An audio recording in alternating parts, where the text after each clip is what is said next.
Welcome back. For all of the books that are out there on how to keep our relationships and our family strong, there are far fewer books out there that talk about how to keep our friendships strong and healthy. Well, our next guests fill that void with their new book, Big Friendship: How We Keep Each Other Close. Aminatu So and Anne Friedman are the hosts of the podcast Call Your Girlfriend, and they join us today to discuss their new book. So lovely to have you both here. Thank you for having Hello. us. So this book is a memoir of your friendship, as well as sort of a guidebook for all of us to navigate our relationships. But I found it really interesting because you've done away with the label best friend or BFF. You said instead you like the term big friendship. Aminat, I want to start with you. Tell us why. I'm so glad you're asking that straight off the bat. I think what we really identified is that there is not very precise language for friendship. A friend is everything from someone that you know on Facebook and barely speak to someone like the two of us that you want to be there in the defining moments of your life. And while we have used words like bestie and BFF, they're quite infantilizing, honestly. And we are adult women who are really talking about an adult bond. Also, best friend and BFF imply that it is an exclusive kind of relationship. And we know that it is possible to have life-affirming friendships with a lot of different people. Now, Anne, I want to ask you, you two coined the term shine theory, which calls for us to sort of invest in our friends in the same way that we invest actually in ourselves. So let's talk about why you think this approach is particularly important when it comes to within female relationships. Yeah, well, shine theory is sort of the operating principle of our friendship, which is sprung from a phrase we have said to each other many times, which is, I don't shine if you don't shine. And I think one reason it's been particularly resonant for women is that a lot of us have been taught that competition among each other is the way that we are going to get ahead in this world, that there are limited seats at the table. And rather than competing against, the whole world, you are in direct competition with other women for that one spot that they've designated. And in fact, that's really not true, that we really are going to get a lot further if we do so together, collaboratively. And so for us, it is not just an idea or a theory, but a practice. It's a way of being transparent and sharing resources and really investing in each other for the long term. That's amazing. A chapter of your book is dedicated to the fact that this is an interracial friendship and it comes with struggle. And that is something that you wanted to put forward first. Aminatu, tell me more about that and why that is, why you wanted to lay that out. Well, because we are different people. I think that when you become friends with someone, the first instinct is to really double down on the ways that you are similar. And that is that's amazing. And it is truly how all kinds of relationships are powered and fueled. But one very glaring difference between the two of us is that, one of us is white and one of us is black. And it doesn't have to be difficult, but it has to be acknowledged.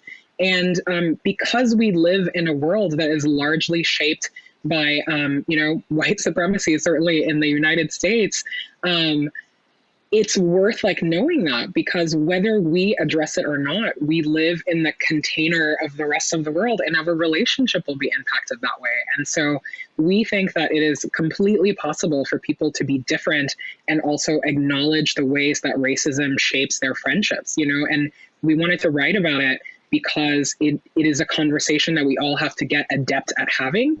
And people should be talking about race, whether there are people of color or not in the friendship. Race affects every single relationship in the world, no matter who the people in the relationship are.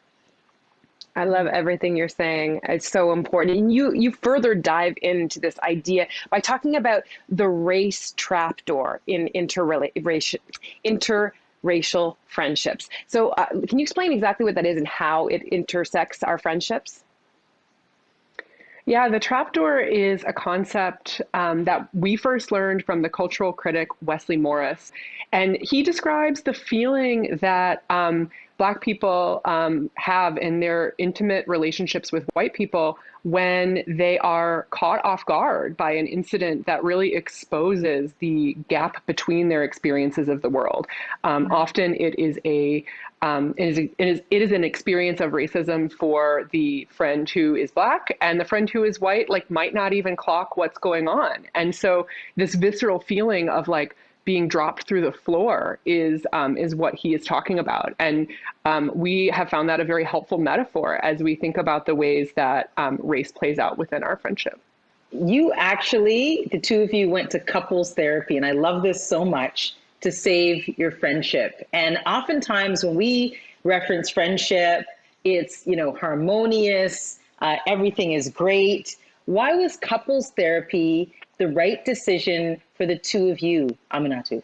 I certainly grew up with cultural messaging that friendship was just supposed to be easy by, elementary school or high school, or certainly by the time you were an adult, you have figured out how to do that.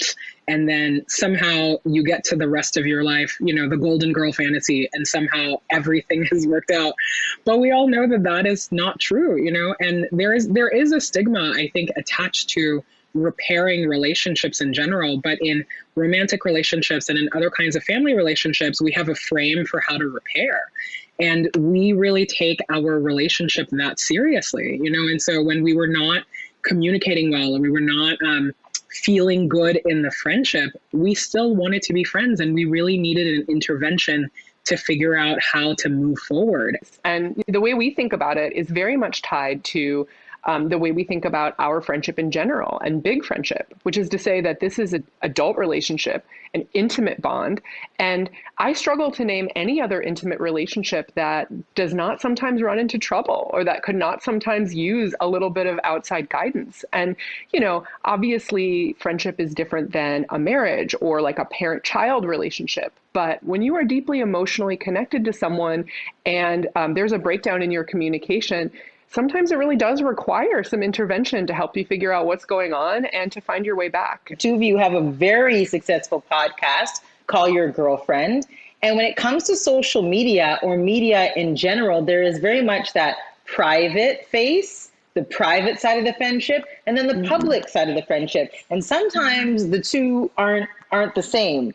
So talk to me about maybe the added pressure of being in a friendship that frankly people aspire to, Aminatou. All you know about anyone's relationships are the very carefully edited things that they're telling you, right? And so there's actually so much that people do not know about our relationship. There's so much we do not know about y'all's relationship. And that is perfectly normal. But part of the particularity of friendship is that because no one is really having a public conversation about how hard it is and how much diligence and just work you can have, we are really hoping to, by sharing our story, to normalize people also sharing their stories of friendship. So you two have actually been long distance friends for the majority of your relationship. And given the pandemic, most people are in some state of long distance with their close friends. So just lastly, would you have any recommendations on how people can keep their bond strong during these strange and unprecedented times? I would really say, the first place to start is by telling your friends that you are anxious, that you want to stay in touch with them, that you are challenged by this moment, and that you are really challenged by, how to move forward together. I think so many times when I am struggling with keeping in touch with my friends, whether I'm in a pandemic or not, it's a conversation that I'm having just by myself. And it takes so much pressure off to actually just tell the other person, hi, here's where I'm at. This is hard. I don't want to Zoom anymore. I don't want to call. I don't know what to do.